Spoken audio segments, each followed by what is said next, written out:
Well, we started good, and I don't know how, honestly, that you would have done a match order for this show and not had an issue somewhere, because yeah, I agree. I mean, they did too much. They did too much of the things that they did. There's no way to separate all of the chaos with normal matches, because there was very few normal matches, a lot of chaos. But they next went with the tag team title match, the three-way triple threat with Jungle Boy and Dino Douche defending against Fish and O'Reilly and the Hardy Boys. And because Fish and O'Reilly are in it, I said, I'll try. See what happens. See how far I get. And O'Reilly and Jungle Boy in at the start, nice stuff. Jungle Boy is like a piece of Play-Doh in that he absorbs what's around him. If he's got a guy that can actually work and knows how to wrestle and can lead, he can have a tremendous match. And if he's in with the Trampoline Cowboys, it's just stupid. So it differs. But as soon as the Hardy Boys got in, the tumbling began.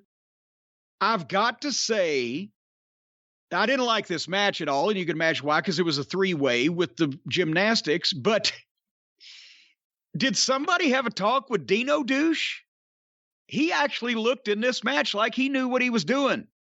I haven't seen this in 2.5 years, but if somebody had seen this match, they would think, we should fucking hire that guy.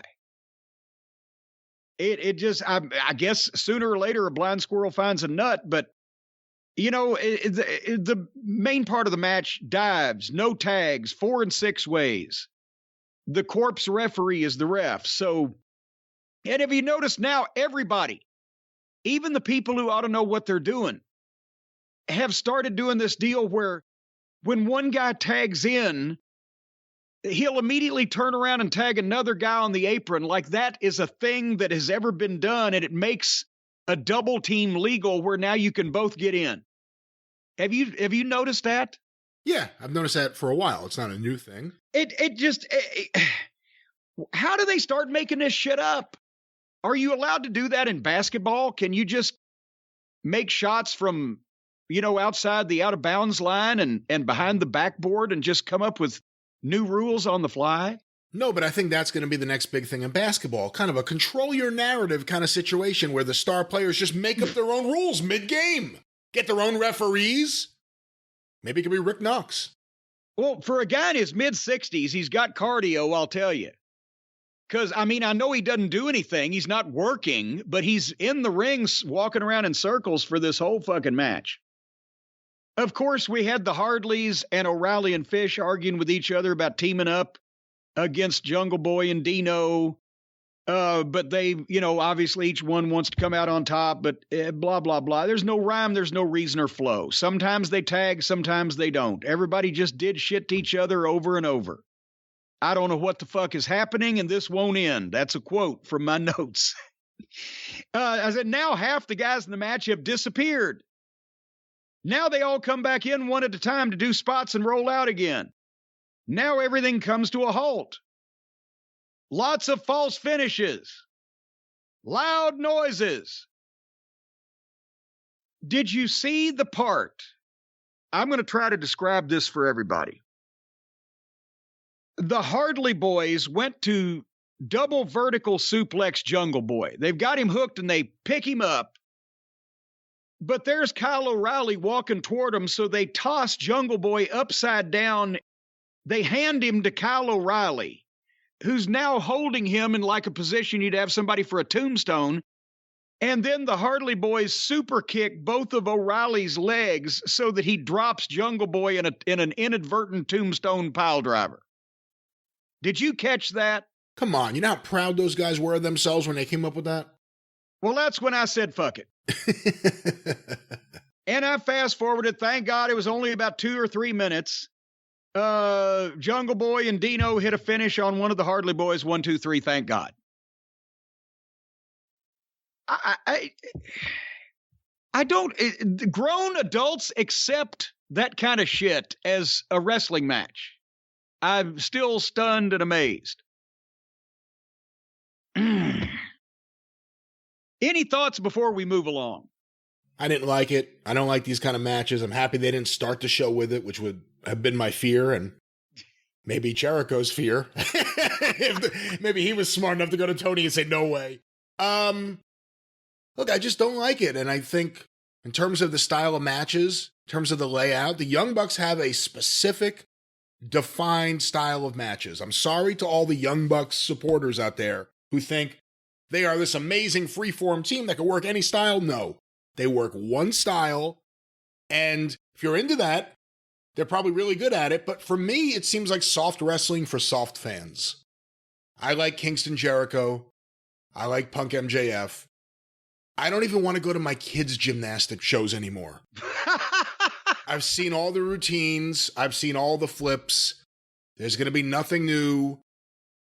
I'm sick of all that. I really don't like, there's a lot of tag teams, but I don't like the tag team division the way it's booked. And it's all because of the Young Bucks. But listen, if you're a fan of this style of gymnastics, I'm sure it's great, but I like the good parts of the show. Why don't they start, they've done the gymnastics to death. Start doing the plate spinning. Because I watch the Ed Sullivan Show reruns every Sunday night on MeTV. And goddamn it, there has to be at least 20 or 30 plate spinning acts out of work these days.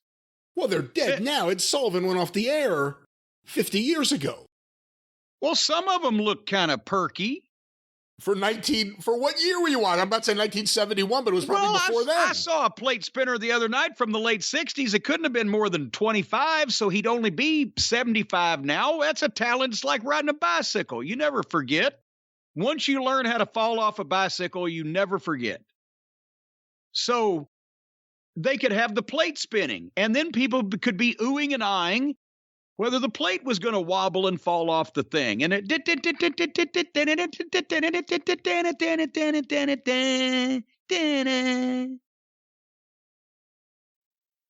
the only other note is that Matt Jackson, once again, I give him so much credit.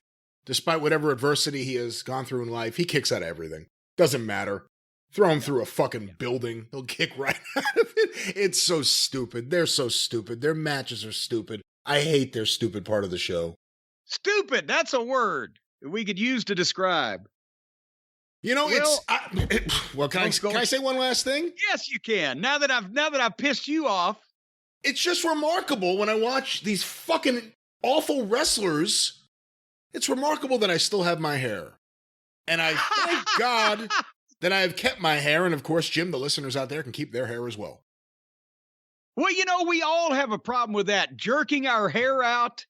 As a matter of fact, halfway through this pay-per-view, Stacy came up and took all of the silverware away from me. I was eating dinner in front of the TV. She left me a plastic knife and fork just in case I wanted to commit any kind of self-harm over this thing. But I instead just went to tearing my hair out again.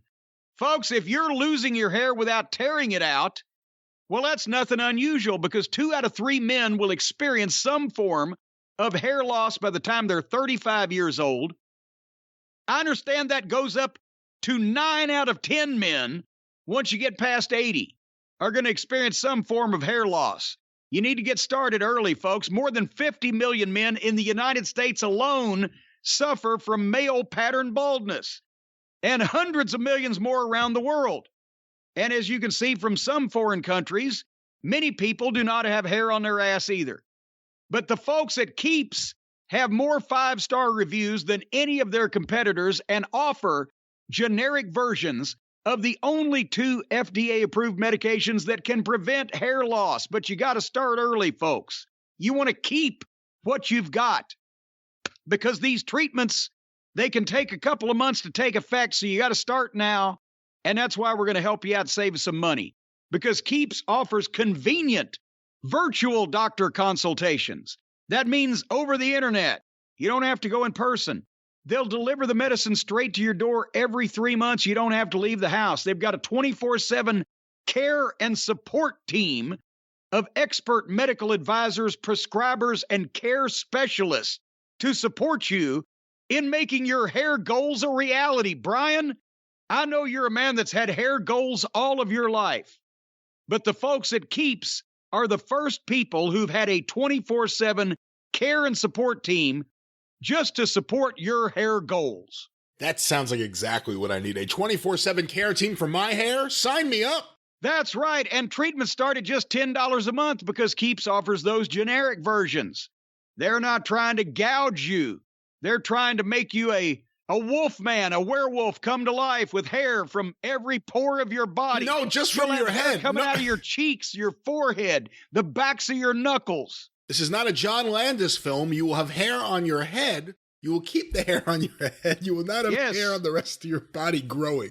Yes, and even a man who is pure in heart and says his prayers by night can be covered with hair when they go to Keeps.com and the moon is full and bright. So remember, prevention is the key.